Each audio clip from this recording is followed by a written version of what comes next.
오늘장 움직일 섹터와 종목들 뉴스를 통해 선점해봅니다. 네 분 수고해 주실게요. 야천투자연구소 남인호 소장, LNS홀딩스 김선영 대표, 다키온뉴스 조우진 대표와 프리스티지 경영전략연구소 반종민 소장과 함께합니다. 어서 오세요.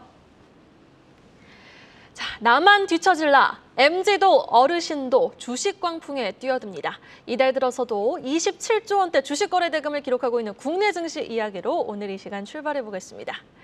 자, 롤러코스터 장세를 보이며 폭증했던 7월 주식 거래 대금이 이달 들어서도 초전도체 테마주까지 가세하면서 증가세를 계속 이어갔다고요? 네, 맞습니다. 주식 거래 대금이 8월 들어서도 줄어들 생각을 하지 않는다는 그런 내용들이 많이 나오고 있는데요. 제가 봤을 때 좋은 소식이고요. 일단 지난 7월 달에 잘 아시는 대로 2차 전지 관련 종목들을 중심으로 주식시장을 이끌었습니다. 근데 8월 시작하자마자 일단은 뭐 기사 헤드라인에는 제2의 에코프로가 될 종목을 찾아라 뭐 이런 식으로 나왔었는데 일단은 뭐 언론에서 이런 제목을 나왔던 만큼 그만큼 뭔가 관심을 좀 많이 가질 만한 차기 종목을 노리는 그런 아이디어들이 좀 최근에 많이 나오고 있는 것 같습니다. 일단 6일날 거래소에 따르면은 지난 1일부터 4일 사이에 코스피와 코스닥의 일평균 거래 대금이 27조 983억 원 정도가 나왔습니다. 많이 나왔고요. 이거 코스닥 그 팬데믹 이후에 코로나 팬데믹 이후에 2021년도 8월 달 이후에 2년 만에 27조를 돌파했던 지난달보다 오히려 한 800억 넘게 좀 더 수치가 많이 나왔습니다. 그만큼 거래 대금이 많이 늘었다는 그런 얘기고요. 6월보다도 거의 8조 가까이 늘었기 때문에 이건 정말 많이 늘었구나라고 좀 보실 수 있을 것 같습니다. 일단 8월 달 기준으로 상승률이 가장 높았던 코스피와 코스닥 모두 초전도체 관련 종목인데요. 물론 8월 시작한 지 얼마 안 됐죠. 근데 일단은 일각에서는 2차 전지로 촉발된 그 테마주 포무가 이제 초전도체 관련주로 옮기고 있다는 그런 관측들이 나오고 있습니다. 일단 상온 전도체인 LK99를 둘러싼 결론은 아직 안 나왔죠. 제가 지난주에도 아직 중립을 좀 지켜보겠다라고 말씀드렸었는데 매일매일 보면 지금 당일 급변하는 상황에 따라서 변동성이 사실 너무 큰 상황입니다. 심지어는 이런 변동성이 큰 종목들의 B2까지 고공행진을 하고 있는 상황이어가지고 현재 좀 뭔가 좀 불안함을 좀 가지실 수밖에 없을 것 같은데요. 뭐 작년에 잘 아시겠지만 이런 이슈가 발생하면서부터 증권사가 실제 굉장히 잘 나왔습니다. 그래서 일단 올해도 저는 사실 투자를 많이 하시는 건 좋다라고 생각되는데 너무 우리가 증권사들 배불려주는 액션을 할 필요는 없을 것 같습니다. 뭐 B2 너무 많이 하실 필요 없을 것 같고요. 그리고 매매도 너무 많이 하게 되면 할 때마다 이제 증권사들 배를 불려줍니다. 그래서 이런 액션들은 그래서 저는 너무 많이는 안 하셨으면 좋겠다는 개인적인 생각을 가지고 있고요. 그리고 변동성이 크니까 항상 투자하실 때 이제 해당 종목에 대해서 투자하시는 종목에 대해서 공부를 좀 많이 하시고 들어가셨으면 좋겠다라는 의견 드리겠습니다. 네, 알겠습니다. 이제 우리가 궁금한 건 이 폭증하는 거래대금 증가세를 계속해서 견인해줄 만한 제2의 에코프로가 될 종목이 될 것 같습니다. 미리 한번 선별해 볼까요? 지금 반종민 소장님이 보시기에는 국내 증시 하반기 주도주 어떤 섹터, 어떤 종목이 조금 견인을 할 거라고 보고 계십니까? 네, 먼저 이제 말씀드리자면 제2의 에코프로 찾기에는 굉장히 좀 어려울 것 같고요. 여기에서 이제 하반기 때 어떻게 시장을 대응하냐에 따라 굉장히 좀 수익률이 달라질 것으로 좀 판단이 되고 있기 때문에 이 점을 좀 먼저 말씀드리겠습니다. 사실상 지금 현재 정부 정책과 관련된 이슈가 좀 몇 가지 나와 있는데 지난달 그 산자부에서 하반기 그 주요 산업 정책 방향성을 좀 발표를 했습니다. 그렇다 보니까 이 흐름에 따라 이제 앞으로 좀 순환매의 흐름들을 좀 가져갈 가능성이 높기 때문에 정책적인 부분들을 좀 챙겨봐야 될 것 같다라는 말씀 드리겠고요. 사실상 그 내용을 좀 살펴보면은 역대 최대 규모 184조 원에 따른 그 무역금융을 공급한다고 좀 밝혔습니다. 그러면서 여기에 이제 들어가는 것이 그 바이오 의약품과 반도체, 배터리 등은 이제 10조 원 이상의 금융 지원도 제공할 예정으로 밝혀져 있고 사실상 업종별 그 경쟁력 강화 대책을 통해서도 진행하는 흐름들이 있기 때문에 이달부터 아마 10월까지 여러 정책들이 좀 포함되어 있어서 이제는 좀 참고를 해볼 필요가 있지 않을까 보고 있고요. 먼저 지금 그 첫 번째로서는 이달에 첨단 로봇 산업 전략이 이제 발표가 됩니다. 그런데 이게 사실상 지난 3월에 상반기 때 발표 예정이긴 했었는데 발표가 되진 않았었거든요. 그만큼 좀 어느 정도 딜레이가 되긴 했지만은 이제는 좀 부각받을 가능성이 높지 않을까라고 해서 첨단 로봇 산업 전략에 따른 로봇주를 좀 관심을 가져보자라는 말씀 드리겠고요. 다음 달에는 그 조선업 경쟁력 강화 방안이 좀 발표될 예정입니다. 그렇다 보니까 조선업도 한 번 정도는 그 부각받을 가능성이 높을 것 같고 제일 중요한 것은 10월에 그 친환경 모빌리티 규제 로드맵 2.0이 발표가 되는데 사실상 여기에서 포인트는 자율주행 관련 부품 그리고 충전 인프라가 포함될 가능성이 있기 때문에 최근에 지금 그 자동차 관련된 그 종목들을 보자면은 자동차 부품과 관련된 기업들 대상보다는 자율주행과 연계돼서 또한 그 차량용 인포테인먼트와 연계돼서 많이 흘러가는 모습들을 보여주고 있습니다. 그래서 전기차 충전 인프라 더불어서 이러한 자율주행 섹터도 좀 한 번 더 눈여겨볼 필요가 있지 않을까 봅니다.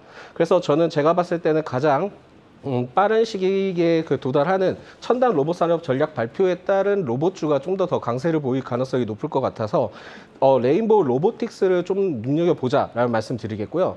이 레인보우 로보틱스는 그 삼성전자가 지분을 투자를 했고 또한 지뢰와 같은 위험을 탐지할 수 있도록 사족보행 로봇을 지금 개발하고 있습니다. 이에 최근에 이제 대통령 경호처에서도 경호등을 위해서 현대 로템을 통해 사족보행 로봇을 공급한 이력이 있고요.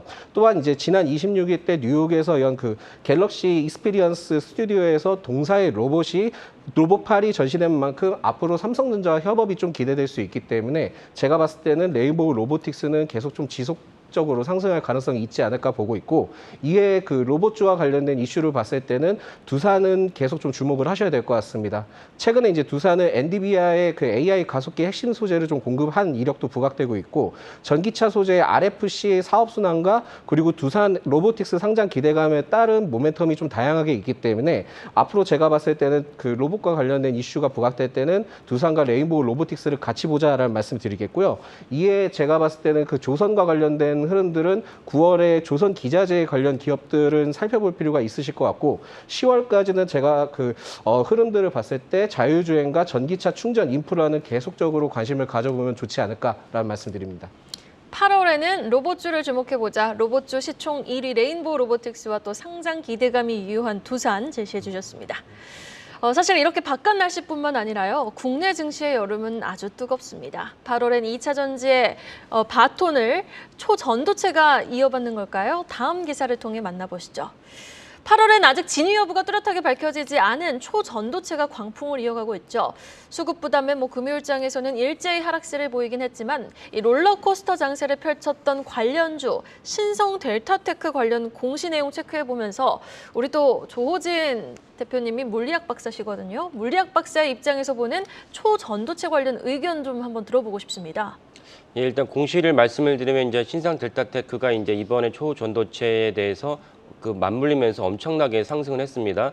신성 델타테크가 그 사명에도 나오다시피 원래 신성이라는 우리나라 기업과 그 다음에 델타테크, 이제 고목 델타라는 이제 일본 기업이 80년대 말에 합작을 해서 이제 세워진 기업입니다.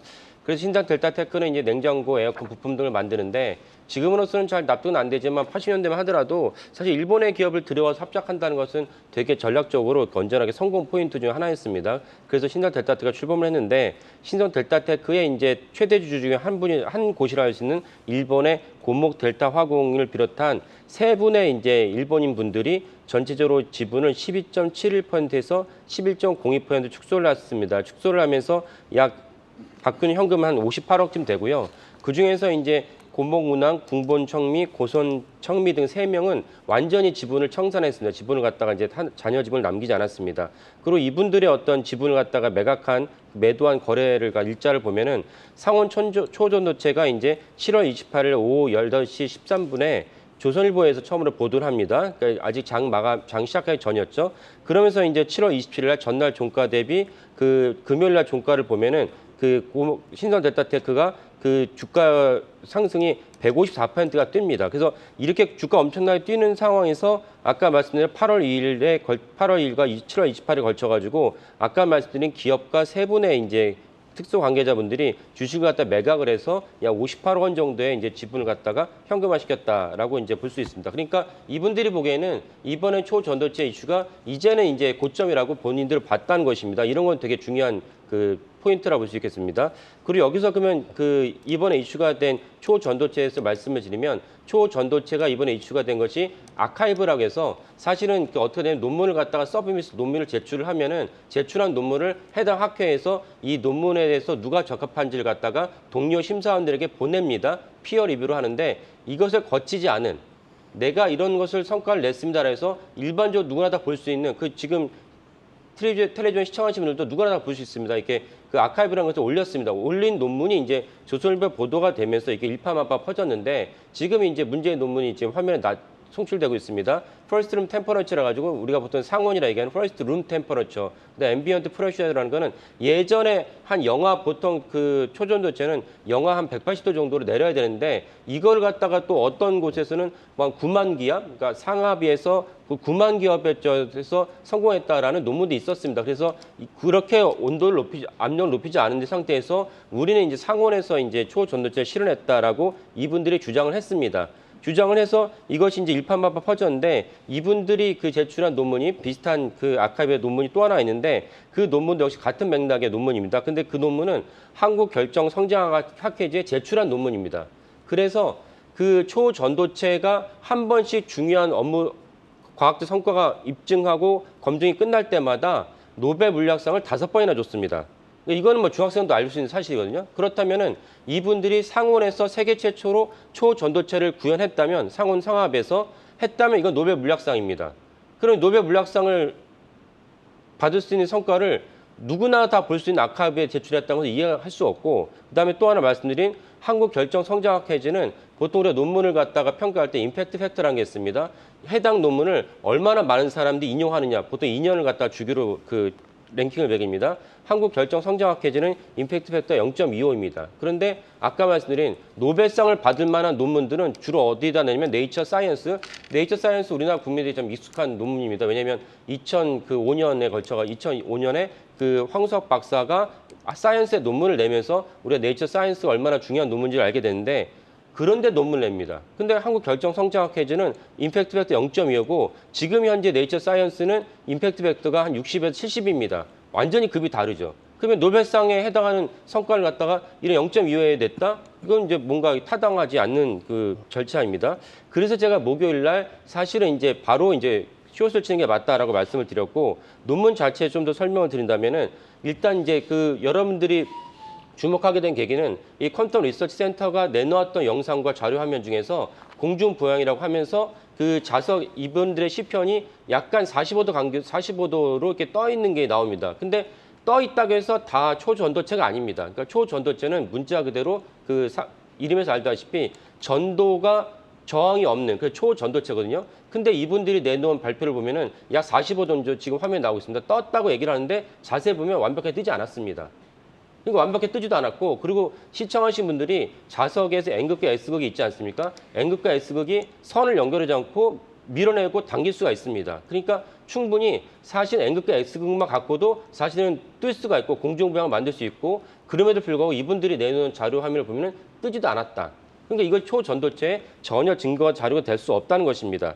그래서 한국 초전공학 페이지에서 학회지에서 부랴부랴 이분들이 퀀텀 리서치 센터가 내놓은 논문과 자료만 갖고 분석을 했더니 이거는 전혀 초전도체를 실현했다고 볼 수가 없다라고 이제 공식적인 입장을 내놨습니다.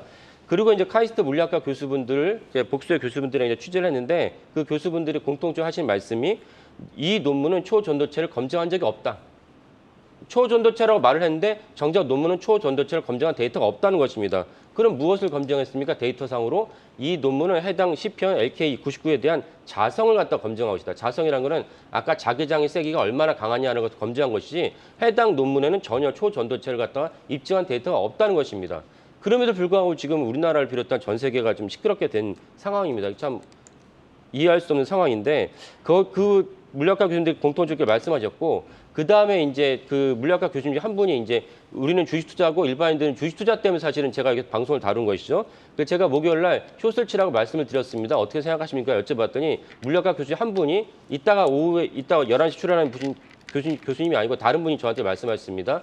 숏을 쳐야 된다고 저는 생각합니다. 저 조호진은 그렇게 생각합니다. 말씀을 드렸습니다. 저도 이제 서울대 물리학 박사인데 그 말씀을 드렸어요. 그랬더니 저도 조 기자님과 동일하게 생각합니다. 저도 숏을 100% 확신합니다. 라고 말씀하셨어요. 그러니까 이것으로 사실은 제 방송이나 다른데 뭐 지금도 많은 언론에서 이 퀀텀 리서치 센터가 구현했던 것에 회의적인 기사가 나오고 있지만 그럼에도 불구하고 동의하지 않는 분도 계실 것입니다. 아직도 황석 박사가 억울하다는 등 황석 박사가 실언이 했다는 등 이렇게 보는 분도 계시니까 하지만 저는 분명히 말씀드렸듯이 이거는 사실은 초전도체를 실현했다는 전혀 증거가 없다. 라고 보시면 될 것 같고 그에 맞춰서 투자하시는 게 타당하다라고 권유해드립니다. 조호진 대표님은 이 물질을 신뢰하기에는 물증이 많이 부족하다라고 보시는 거죠? 그러니까 정확히 말하면 이 AK-99가 초전도체 특성을 갖고 있다는 데이터가 전혀 없다는 것입니다. 그러니까 논문에도 나오고 제가 이제 보통 기자가 제가 물리학 박사니까 제 입장으로 충분하지만 사실 그렇게 하면 안 되기 때문에 저널리즘의 어떤 통상 그래서 제가 서울 카이스트 물리학과 교수들에게 복수의 교수에게 여쭤봤더니 똑같은 의견을 말씀해 주셨습니다. 그리고 한 분은 정확하게 숏을 쳐자. 그분이 나 같으면 숏을 치겠다고 말씀하셨어요. 그러니까 그런 맥락으로 충분하지 않을까 싶습니다. 네, 알겠습니다. 자, 그럼 신성 델타테크에 대해서도 한번 주목을 해보도록 하죠. 초전도체 테마로 묶이기 이전에도 LG전자형 전자제품 부품 매출 비중이 가장 크고 2차 전지 부품단에서도 숫자가 찍히는 기업이거든요. 현 시점 주가 전략 좀 어떻게 가져가는 게 좋을까요? 네, 사실 이게 지금 굉장히 좀 어려운 흐름이라고 좀 말씀드릴 수 있을 것 같고요. 특히 이제 이 기업은 사실상 여러 모멘텀은 남아 있습니다만 지금은 그 초전도체 이슈가 좀 어느 정도 종료가 돼야지만 그 다른 모멘텀이 좀 부각될 가능성이 높기 때문에 오히려 지금은 그 초전도체 이슈 종료 후에 재확인이 좀 필요하다라고 좀 말씀드릴 수 있을 것 같습니다. 그래서 오히려 더 크게 조정을 받는다면 그 시점을 좀 재확인을 해볼 필요가 있는데 사실상 이 기업의 경우에는 그 로봇 청소기도 참여한 이력이 있고 또한 스타트업에 관련된 자율주행 배송 로봇 생산에도 참여한 이력이 있습니다. 그리고 제일 중요한 것은 2차 전지 그 전장 부품 전문 기업인 자회사 신성 ST가 있는데 이게 사실상 상장에 대한 기대감이 아직까지 좀 남아있기 때문에 일시적으로 좀 조정이 크게 받았을 때 그때는 좀 재확인을 해볼 필요가 있지 않을까 보고 있고요.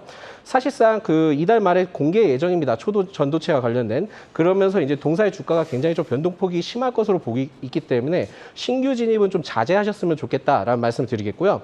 특히 이제 아까도 말씀드렸지만은 자율주행이든 여러 가지 신규 상장에 대한 기대감이 좀 어느 정도 남아있기 때문에 지난달에 그 주가 부근이 13,000원 부근까지 이제 조정을 받고 거기에서 일부 좀 보합권세로 흐르게 된다 한다면 그 시점 때 초전도체 이슈가 또 종료되는 시점이 맞물리게 된다면은 그때는 좀 신규 접근을 좀 고려를 해봐도 되지 않을까 보고 있습니다. 그래서 지금 당분간은 제가 봤을 때는 변동성이 매우 클 가능성이 높지만은 조정 가능성은 계속 좀 열어두셔라라는 말씀드리겠습니다. 네, 알겠습니다. 조정 가능성을 계속 염두에 두고 대응해야 할 영역이다. 신성 델타테크 주가 전략 들어봤고요. 거시적인 시장 이야기로 다음 이슈 한번 이어가 보도록 하겠습니다. 지금 한 달간 네, 죄송합니다. 최근 2차 전지 돌풍으로 지난달 코스닥 상승률 주위 20국가 중 2위를 차지할 만큼 기록적인 수준을 보였는데 코스닥 시장이요. 개인들은 또 곧 거품이 꺼질 것이라고 본 걸까요? 지난 한 달간 코스닥 인버스 상품에 매수세가 몰렸다고요? 네, 그렇습니다. 사실 지난 7월 4일부터 8월 4일까지 한 달 동안에 우리 종합주가 지수와 코스닥 지수는 그렇게 강한 상승세를 보이지 않았습니다. 다소 횡보하는 모습 보였는데요. 그런데 개인 투자가들이 한쪽으로 일방적으로 매수한 종목이 있습니다. 바로 코스닥 150 선물 인버스가 되겠습니다. 이 상품은 뭡니까? 코스닥 지수가 올라가면 가격이 떨어지고 반대로 코스닥 지수가 내려가면 가격이 올라가는 반대 개념의 상품이 되겠습니다.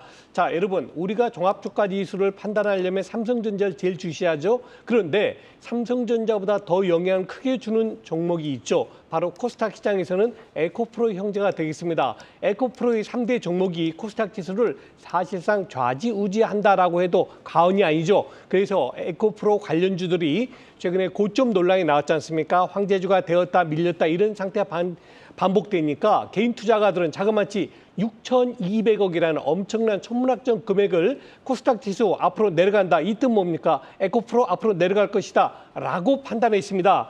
우리가 주식을 볼 때 오를 수 있는 여건이 있다, 내릴 수 있는 여건이 있다. 이거를 예측이라고 그럽니다. 그런데 예측의 선을 넘어서 이 종목 이제 내려갈 거야, 이 종목 이제 올라갈 거야. 이거를 예단이라고 하지 않습니까? 저는 다시 한번 말씀드리지만 예측까지는 가능하지만 예단을 해서 이제 앞으로 난 내려간 쪽에 배팅할 거야. 이것은 조금 자제해야 된다라고 말씀드리겠습니다.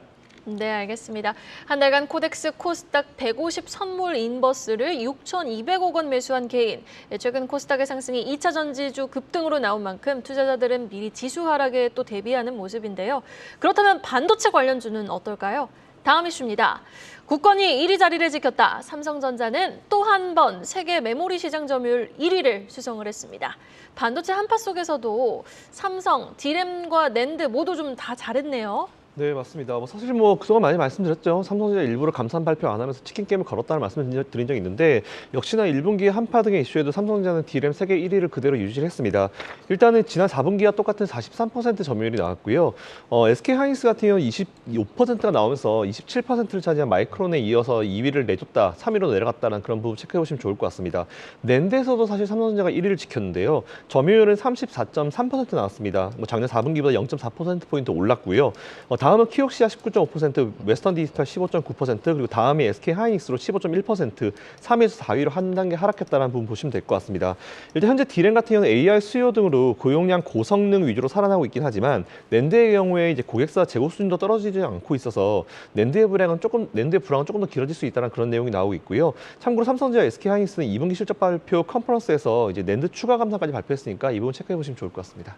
네, 1분기 선제적 감산을 시작하며 출하량이 줄었던 SK하이닉스는 시장 점유율에서 하락했지만 낸드, D램 모두 1위 자리를 지킨 삼성전자. 하반기에는 8만 전자의 탈환을 한번 응원해 보겠습니다.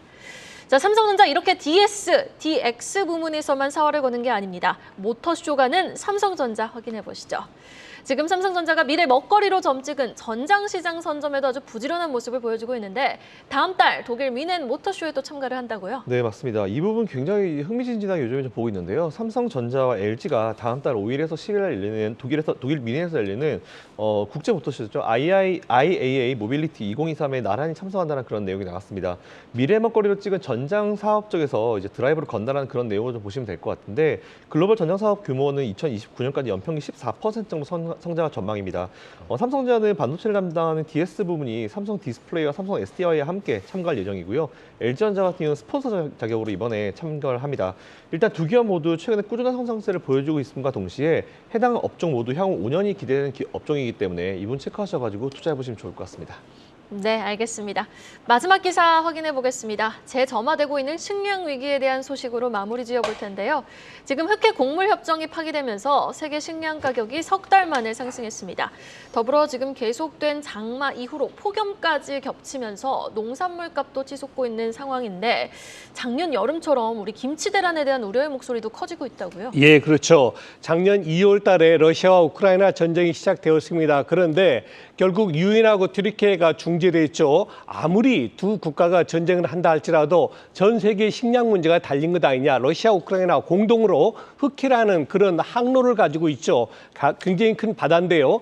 러시아도 그렇고 우크라이나도 그렇고 세계 곡창지대 아닙니까? 옥수수라든가 밀이라든가 대두의 가장 큰 생산 국가들인데 이들이 수출을 하지 못하면은 자기들도 힘들지만 전 세계 국민들이 다 힘들어지지 않습니까? 그래서 맺은 것이 바로 흑해 곡물 협정입니다. 즉 흑해를 통해서 러시아나 우크라이나에 곡물이 가는 것은 서로 공격하지 않는다 그런 전제인데 최근에 러시아는 이것을 종료를 시켰죠. 마감시켰기 때문에 이제 유지류라든가 곡물, 육류 등이 급등세를 보이고 있습니다. 사실 작년에 김치가 아니고 금치라는 말이 나왔듯이 이렇게 원자재, 특히 식량난이 겹쳐지게 되면은 또 다른 복병, 경제의 복병이 나올 가능성이 매우 큽니다. 일단 빠른 시일 내에 이들 문제가 잘 해결되기를 바라겠습니다.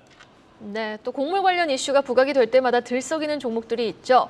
사료주, 고려산업이라든지 한탑 같은 종목들 현 시점 매수 관점 유효합니까? 네, 일단 매수 관점은 유효합니다. 유효한데 이게 사실상 제일 중요한 것은 지금 러시아의 흑해 곡물 협정에 따른 종료 이슈가 좀 부각이 되고는 있지만은 제가 봤을 때는 지금 또 복귀 가능성도 좀 열어두고 있거든요. 그렇다 보니까 일시적으로 상승하게 된다 하더라도 복귀 가능성 했을 때 다시 또 조정을 받을 수 있다는 점을 참고로 하셔야 될 것 같습니다. 그리고 식량 가격에 따른 상승은 지금 세계 쌀 수출 시장의 40%를 차지하고 있는 인도가 있는데 인도 역시 안남미의 일종의 바스마티 품종을 제외한 나머지 쌀 수출을 좀 금지를 했던 이슈도 있고요. 인도가 인도뿐만이 아니라 이상 기후에 따른 좀 영향도 받는 것이기 때문에 이 점을 좀 참고를 하셔야 될 것 같습니다.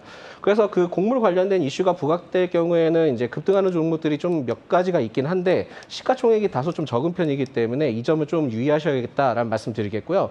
특히 이제 배합사료 생산 판매 업체니 한일사료 그리고 농업제조 그리고 비료 제조 업체의 조비를 주요 종속회사로 두고 있는 경농 그리고 대한제당 접근이 가능하지 않을까 보고 있습니다. 다만 제일 중요한 것은 인도 수출 금지 이상 기후에 따른 모멘텀이 주가에 반영되지 않는 점을 좀 참고를 했을 때 결국은 러시아에 따른 이슈 때문에 부각되고 있다라고 좀 보시면 될 것 같고요.